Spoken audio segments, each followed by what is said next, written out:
시청자 여러분 안녕하십니까? VOA 모닝뉴스 시작합니다.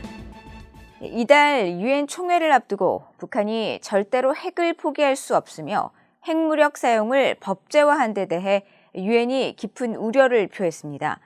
유럽연합은 북한이 핵 보유국으로 인정될 수 없다는 점을 강조했습니다.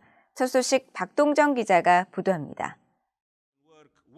안토니오 구테우스 유엔 사무총장은 북한의 핵무력 법제화 선언에 대해 깊은 우려를 표했다고 스테판 두자릭 유엔 대변인이 밝혔습니다.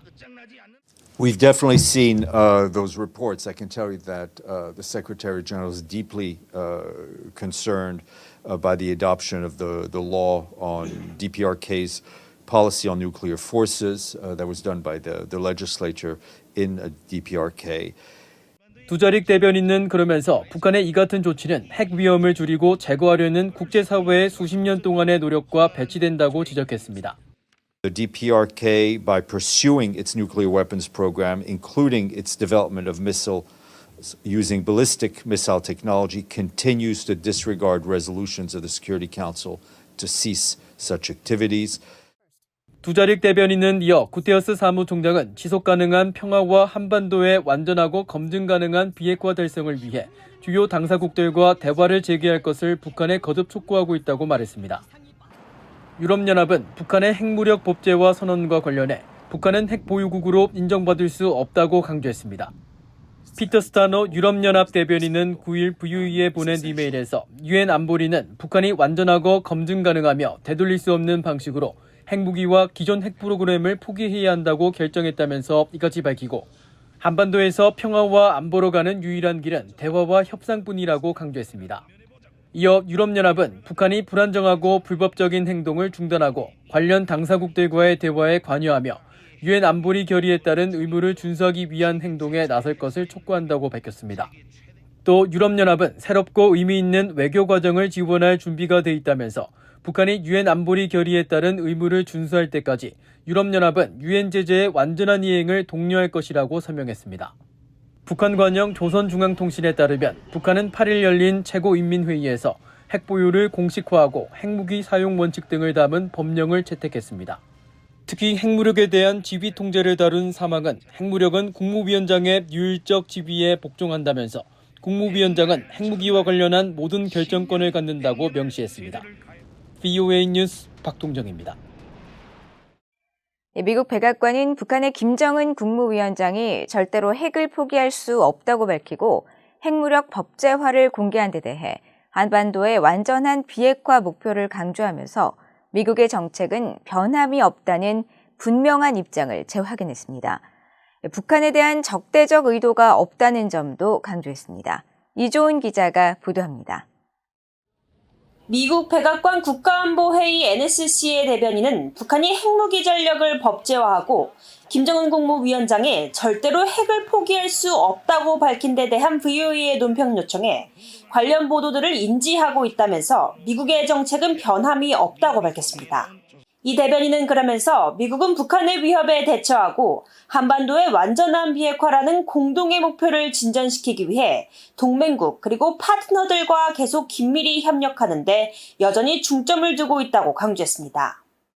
카린 장피에르 백악관 대변인도 조 바이든 대통령을 수행해 오하이오주로 이동하는 전용기에서 열린 브리핑에서 김 위원장의 최고인민회의 연설에 대한 질문을 받고 미국의 정책은 그대로라는 점을 거듭 강조했습니다.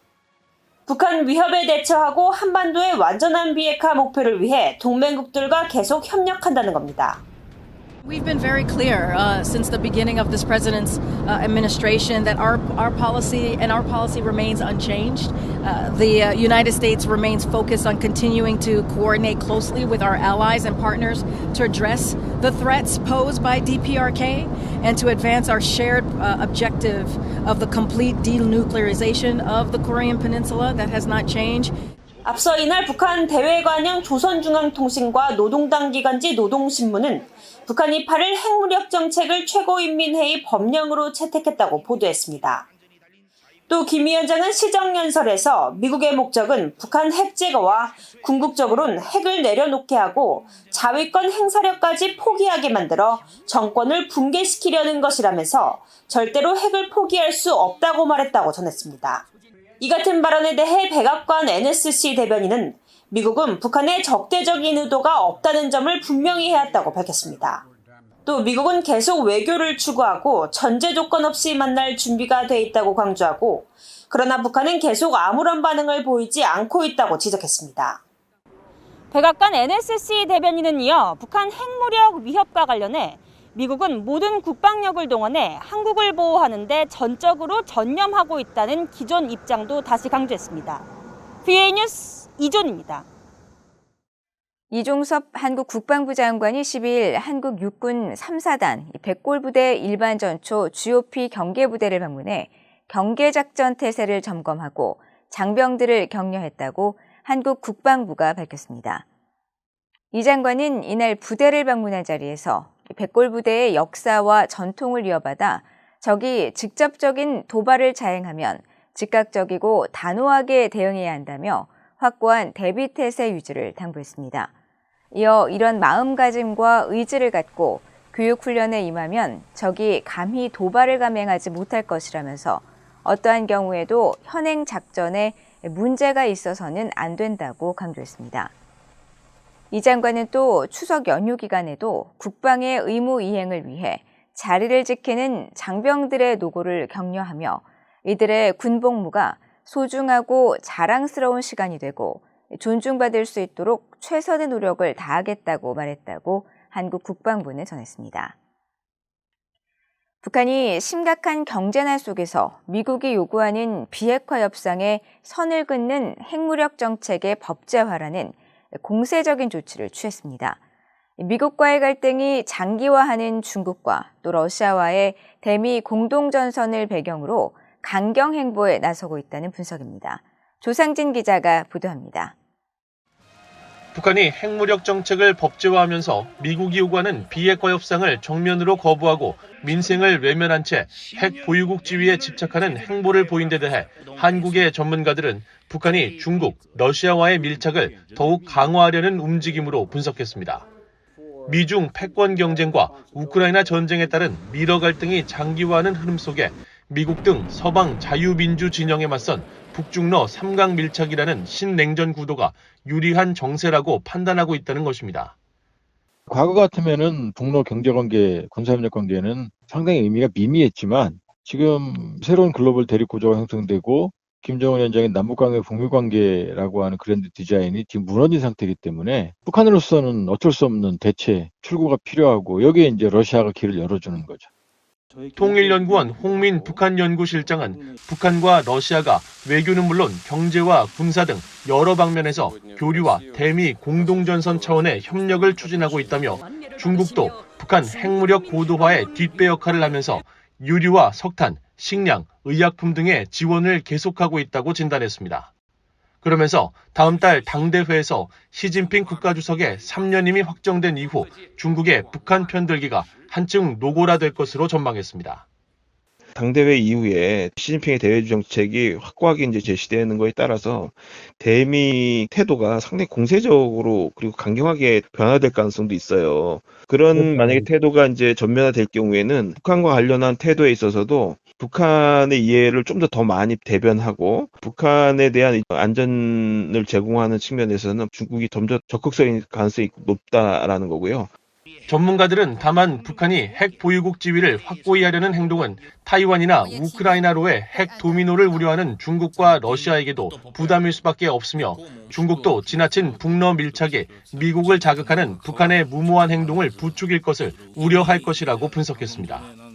북러 간의 관계는 그 어느 때보다 단단해질 겁니다. 한반도의 현상 변경이나 어떤 새로운 시도를 하는 것을 사실은 중국은 견제하려고 할 겁니다. 특히 북한이 어떤 현상 변경을 할 수 있는 역량을 갖게 되는 것은 중국이 원치 않습니다. 그렇지만 서로 또 외향적으로는 대단히 우호적이고 전략적으로 서로 협력하는 모습을 띄어야 되고 내적으로는 서로 그 미묘한 역학관계가 존재합니다. 전문가들은 중국과 러시아는 이미 북한의 비핵화가 비현실적이라고 판단하고 미국과의 갈등 구조 장기화 국면에서 북한의 핵무장을 자신들에게 유리하게 활용하려 할 것이라고 진단했습니다. 그러면서 미중 미러 갈등 장기화로 중국과 러시아에게 북한의 가치는 올라갈 수 있다며 현재 중러 간 연합 군사 훈련에 향후 북한의 참여도 배제할 수 없다고 지적했습니다. BOA 뉴스 조상진입니다. 북한 정권의 후원을 받는 해킹 조직이 미국과 캐나다, 일본의 에너지 관련 기업을 해킹 공격했다는 분석이 제기됐습니다. 미국의 사이버 보안 기업 시스코 탈로스는 최근 보고서를 통해 북한 해킹 조직 라자루스가 지난 2월부터 7월 사이에 인터넷 서버용 소프트웨어 log4j의 취약점을 이용해 이들 에너지 기업의 보안 시스템에 침입해 악성 코드를 배포했다고 밝혔습니다. 보고서는 또 라자루스가 이번 공격에서 신종 악성 프로그램인 매직 트로이 목마와 V싱글, 야마봇 등 3개의 악성 코드를 이용한 것으로 파악됐다고 밝혔지만 공격 대상이 된 기업들의 이름과 구체적 피해 상황은 밝히지 않았습니다. 시스코 탈로스의 분석가들은 북한 해킹 조직은 김정은 정권을 위해 온갖 악의적 활동들을 펼치고 있다면서 이번 공격의 주요 목적은 이들 에너지 회사들의 기밀 정보와 동향 등의 자료 탈취로 보인다고 분석했습니다.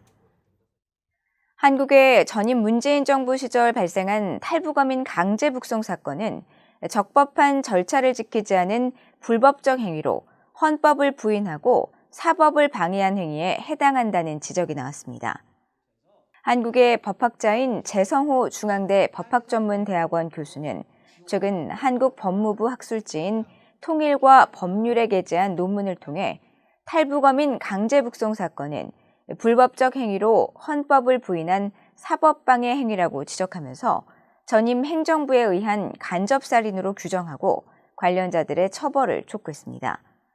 재 교수는 특히 지난 2019년 11월 김현철 당시 통일부 장관이 국회 외교통일위원회에 출석해 북송 어민들이 귀순 의사를 밝혔지만 진정성이 없는 것으로 판단해 북송했다고 주장한 것은 헌법에 위배된다며 귀순 의사 표시는 한국국적 인정 요건이라고 봐도 무방하며 이를 부인하는 것은 헌법과 통일을 부인하는 것이라고 지적했습니다.